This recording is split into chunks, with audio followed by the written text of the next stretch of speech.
Welcome back to Crown on Canvas, the Tudors in Art and History. In this season of Accessible Art History, the podcast, we're using portraits to explore the magnificent and sometimes maligned Tudor dynasty. From Henry VII to Elizabeth I, this family ruled England for 118 years. And don't forget the 6 wives of Henry VIII, we'll cover them too. Each episode has an accompanying blog post, so make sure to check it out using the link in the show notes. We can't wait to go on this exciting art historical journey with you. Welcome to the season premiere of Crown on Canvas, the Tudors in Art and History. Naturally, we are kicking things off with the reign of the first Tudor monarch, Henry VII. But before we dive into his rule, we need to understand his lineage and fight for the throne. Remember to check out the blog post linked in the show notes so you can see the portrait of Henry that I'm referring to throughout today's episode. This should be an exciting one to start the season off with, so without further ado, here we go.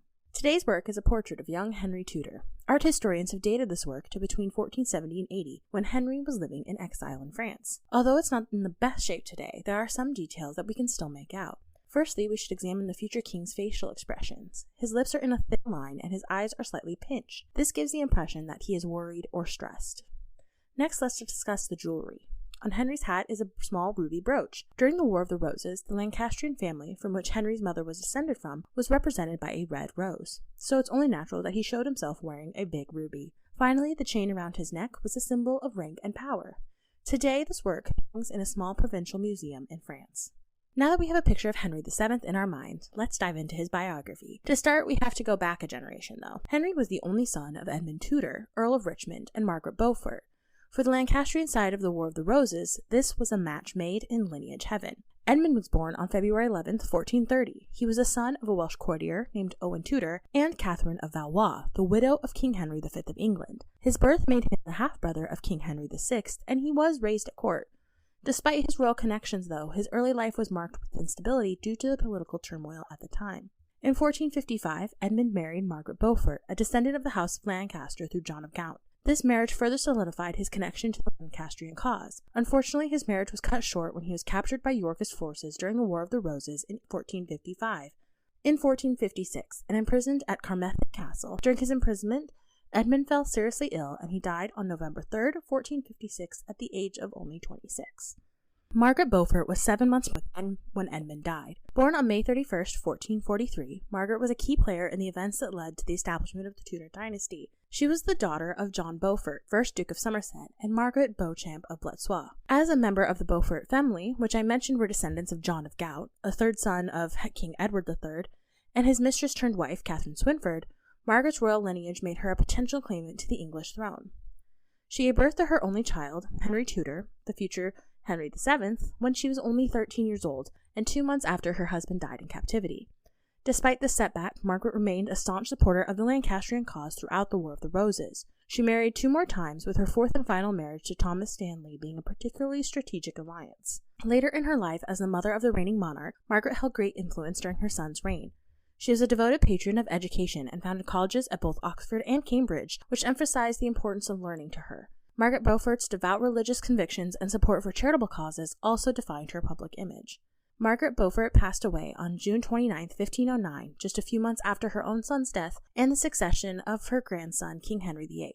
Her life's dedication to securing the Tudor dynasty's place on the English throne ensured her lasting impact on English history and the stability of the Tudor era. The future Henry VII of England was born on January 28, 1457. Due to his father's death, he was initially raised in the household of his uncle, Jasper Tudor. But Jasper was exiled not long after for fighting for the Lancastrian cause.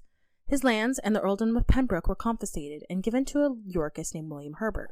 Henry spent his childhood here until the Yorkist victory at the Battle of Tewkesbury in 1471. Due to this, he went into exile in France for his own safety. He lived in the court of his mother's cousin, Queen Margaret of Anjou, and received an education in politics, diplomacy, and military strategy. Henry wouldn't return to England for over a decade, spending his time plotting his return and claim to the throne. Next, we're going to dive into Henry's return to England, but first, let's take a quick break.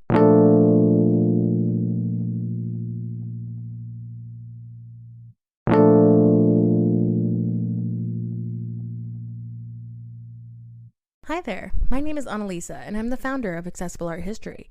My goal is to bring art history content to anyone that's curious. All my platforms can be accessed for free, but there are ways you can support my cause. If you enjoy this episode, please consider leaving a rate and review on your favorite platform. I also have a Patreon and Buy Me a Coffee account set up if you feel inclined to support accessible art history monetarily. However, I commit to always bringing my work for free because I believe that education should be accessible for those who want and need it. Thank you for listening to today's episode, and keep an eye out for more art history content from Accessible Art History. All right, now that we're back, let's talk a bit about the year 1483. Historians often call this the Year of the Three Kings, and it's exactly as stressful as it sounds. So to start things off, on April 9th, 1483, King Edward IV, a Yorkist, died suddenly at the age of 40. This placed his young son, Edward V, on the throne. However, because the new king was only 12, a regency council had to be appointed. As what often happens when power is up for grabs, tensions quickly rose in the court. Eventually, the king's uncle Richard took him and his brother, also named Richard, and placed them in the Tower of London for their alleged safety.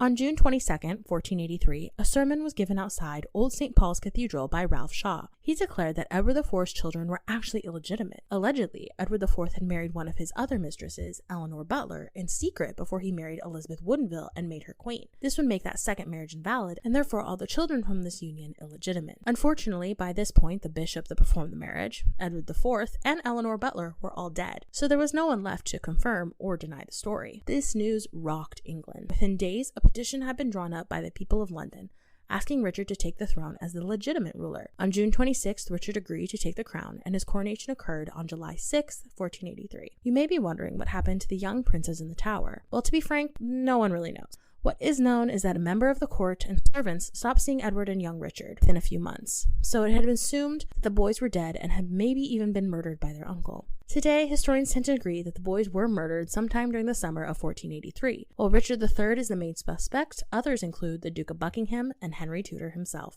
It's interesting to note that on July 17, 1674, the remains of two young boys were found buried underneath some stairs in the Tower of London. Despite public calls to do so, the remains have never been tested, so we don't know if they are actually the remains of the mysterious princes in the tower. With the stain of possible murder hanging over Richard III's reign, Henry Tudor saw his opportunity for a smear campaign. On Christmas Day, 1483, at Rennes Cathedral in France, he pledged his intention to marry Elizabeth of York. She was the eldest daughter of Edward IV, and with the deaths of her brothers, was the heir to the Yorkist claim to the throne. Not only was this a good PR campaign, but it would lend an heir to legitimacy to his tenuous claim to the English throne. Over the next 2 years, Henry gathered supplies, rallied troops, and found support from both the French and English. His mother, despite being married to Yorkist Henry Stanley at the time, campaigned in England for his son to take his, quote, rightful place on the throne. By 1485, Henry had amassed an army of between 5,000 and 6,000 men. So it was time to march. From an auspicious birth to later exile, young Henry Tudor was seemingly always destined for a fascinating life. Next time, we'll discuss the Battle of Bosworth Field and his reign. See you then for another exciting episode of Crown on Canvas. Well, that's a wrap on today's episode. Remember to check out the blog post linked in the show notes for images and sources. New episodes come out on Fridays, so make sure to follow at accessible.art.history on Instagram for updates. Until then, happy listening.